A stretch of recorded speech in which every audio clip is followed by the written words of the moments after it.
Сәлеметсіздер ме? Бүгін ашытқымен, яғни дрожжевой қамырдан пицца жасаймыз.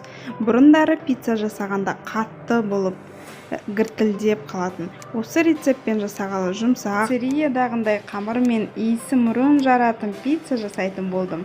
Секретін білгіңіз келсе, осы видеоны соңына дейін көріңіздер. Ол үшін 1 шай қасық ашытқы, кішігірім тұз, қант, 2 ас қасық сұйық май қосып, 400 грамм ұнды 2 рет бөліп, вилкамен араластырамыз. Қою қамыр болғанша араластырып, одан соң столымызға, дастарханымызға төгіп, қолмен ақырындап ұн қоса отырып илейміз. Қатты қамыр қылып алмаймыз, ұн көп қоспаймыз. Жұмсақ, қолға жабыспайтын қамыр болғанша илейміз.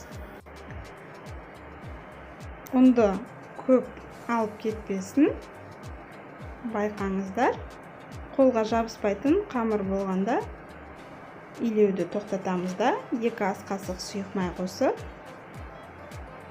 өстіп, кішкене ішіне оттегі кіру үшін 5 минуттай осылай илейміз.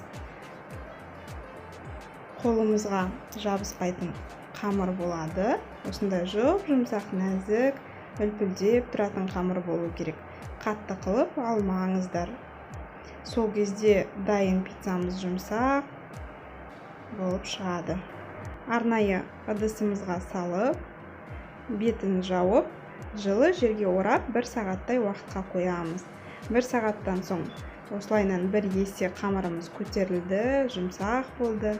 Өстіп бір илеп аламыз да, 2-ге бөліп, формамызға дайындап, домалақ пішінге келтіріп жая береміз.